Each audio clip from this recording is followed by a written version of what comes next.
It's time for the Warhammer World Championship to begin. Well, technically it already has begun, but replays have started flowing in on the first round.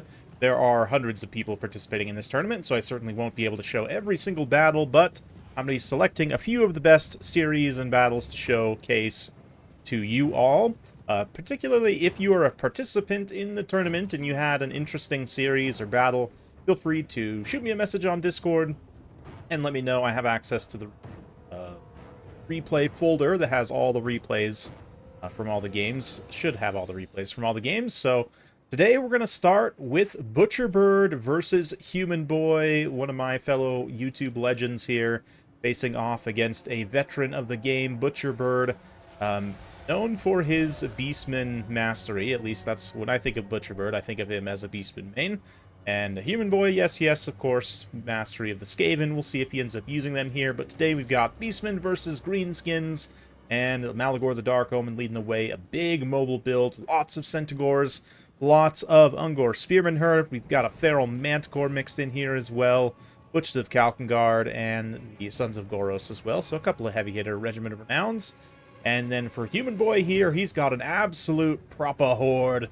Lots of spears and some Savage Orc Biggins as well. So looking for plenty of anti-large. He's got some Arab boys, nice and sturdy, thick, supported by some Orc Cav, of course, including the Broken Tusk Mob. Azag the Slaughterer, secretly one of my favorite lords in the game. I just love his lore, and the voiceover and everything for the last decade has been entertaining me. But yes, Azag is here, and he's got just Spirit Leech, nice little tasteful Spirit Leech. Makes him a relatively cheap flying monster lord with some magic, lots of utility. Currently Spirit Leeching Malagor away in the distance there. And the Orcs gonna slug it out with the Ungors. Absolutely just pummel them here, even though they're both kind of defensive spear infantry. The Orc boy should have no problem winning that fight. Will take some time, but let's see how things develop meanwhile. Butcherbird trying to press his advantage over on the flank here. This tournament, of course, will be Conquest, so smartly, Green Tide, well, looks like they haven't seized the objective yet, but if they're able to get onto it, they can do quite well here. Looks like Azag is doing quite well in this engagement. Malagor maybe trying to bait him into receiving some throwing axes. Ends up not working out great for Malagor. Manticore kind of falls up a little bit there. And some Flock of Doom also on this flank.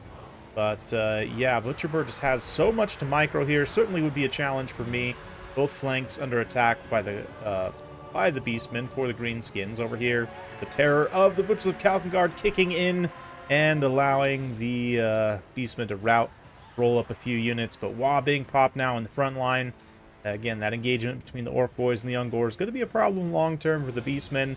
And also the Manticore getting pummeled pretty hard by there. Doing some damage to Azag. Certainly a Warhammer 1 monster trade, but pretty good. The Orc War Boy Biggins able to come in support there, use that anti-large damage to great effect, and win out on that fight. Great use of the Spider Riders as well to catch the Centaurs. Once they get poisoned, they won't be able to escape, and the Centaurs can do nothing really, to get away. They can definitely just get killed very cost-effectively by the Spider Riders. So nice trades on both sides. Balance power basically completely even at this point. Green Tide did manage to take over the capture point here, so they're slowly going to be getting objective points for the conquest. But more Spirit Leech on Malagor as he tries to escape. Azag quite fast up on the Wyvern. Might try and pursue, but no. It looks like instead he's going to drop down, assist this cavalry engagement. Pushes back the Centaurs. Yeah, the lowly Goblin Spears helping to screen this backline here. Broken Tusk Mob as well. And the Orc Spears have succeeded and prevailed over the Ungor Spears. No surprises there. But it really puts Butcherbird into a tough spot in terms of his build, because he doesn't have really any meat left. Any front line to provide an anvil, for his hammers. He's got lots of hammers still, lots of Centaurs kind of running around. He's managed to shatter a few units, which, when you're outnumbered like this, you definitely want to make sure you properly break and rout, shatter units wherever you can. But because those mobile units are doing that, they weren't really around to help assist in that infantry fight.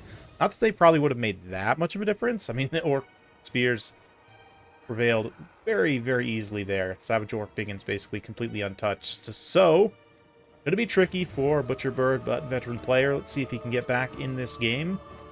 Now approaching very patiently with some of these Centaurs here. Ruglid's Armored Orcs will be a very nice protection against them. Be able to respond with that static shooting. Yeah, they've only lost 3 unit models as well, so quite dangerous. And sturdy. Basically just describes most orcs, to be honest. Dangerous and sturdy. Second one is definitely true of me, but anyway. Let's fast forward a little bit here as Human Boy holds the point. Butcher Bird trying to decide how he wants to approach here. And eventually just baiting out some shots. Trying to get in without just charging straight into the front of spears, which is definitely understandable. Does manage to get kind of a side charge right there. A little bit of Flock of Doom from Malagor as well. Is doing some consistent damage, but Azag can move in for the punish immediately. Spirit Leech and a quick charge. Should get Malagor off the field. Will he actually catch him here is the question. Oh man, no attack animation pops yet. There's one.